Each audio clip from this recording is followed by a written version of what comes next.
কালো গেঞ্জি গায়ে পুলিশের সামনে বুক টান করে দাঁড়ায় আবু সাইদ।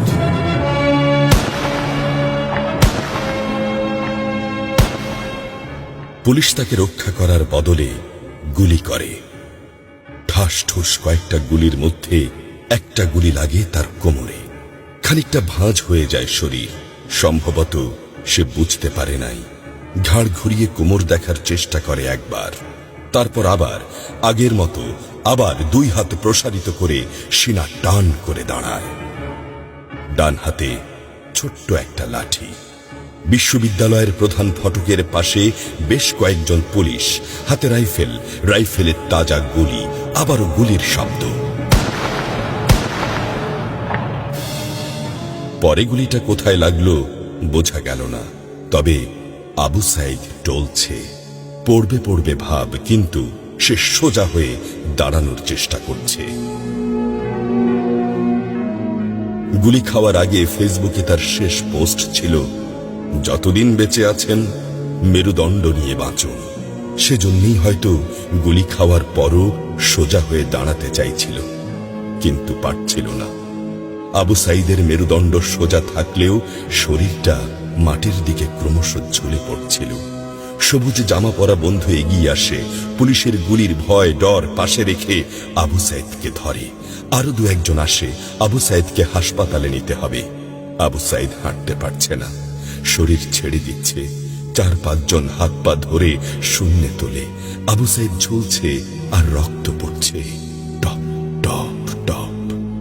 যে আবু সাইদ কিছুক্ষণ আগেও বুক চিতিয়ে দাঁড়িয়ে কোটা সংস্কার আন্দোলনে নেতৃত্ব দিচ্ছিল, সে এখন শূন্যে ঝুলছে, যেভাবে ঝুলছে মেধাবীদের ভাগ্য। রাত 10টার আগেই বাড়িতে যাওয়ার কথা ছিল আবু সাইদের। মা অপেক্ষা করছে, বোন অপেক্ষা করছে। তখনও তারা জানে না আবু সাইদের মৃত্যু সার্টিফিকেট লিখছে কর্তব্যরত ডাক্তার।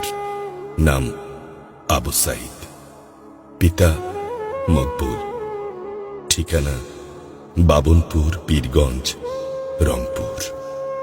বয়স 25। মৃত্যু কারণ আগমনের সময় মৃত্যু। তারিখ 16/7/24, রাত 8টা 5 মিনিট।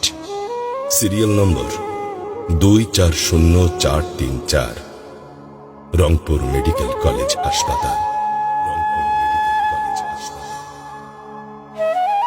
পরিবারের একমাত্র শিক্ষিত ছেলেটা খুন হয়ে গেছে। মা যখন জানল দুনিয়া কি আর ঠিক আছে তার কাছে, বিলাপ করে বলে, আমার ছেলেরে চাকরি না দিবি না দে, গুলি করলো কেন? বোন সুমি আর্তনাদ করে বলে, 3টা গুলি কেন আমারে করলো না? আবু সাইদ ফেসবুকে আরো লিখেছিল, যদি আজ শহীদ হই তবে আমার নিথর দেহটা রাজপথে ফেলে রাখবেন। ছাত্র সমাজ যখন বিজয় মিছিল নিয়ে ঘরে ফিরবে, তখন আমাকেও বিজয়ী ঘোষণা করে দাফন করবেন। একজন পরাজিতের লাশ কখনো তার মা বাবা গ্রহণ করবে না।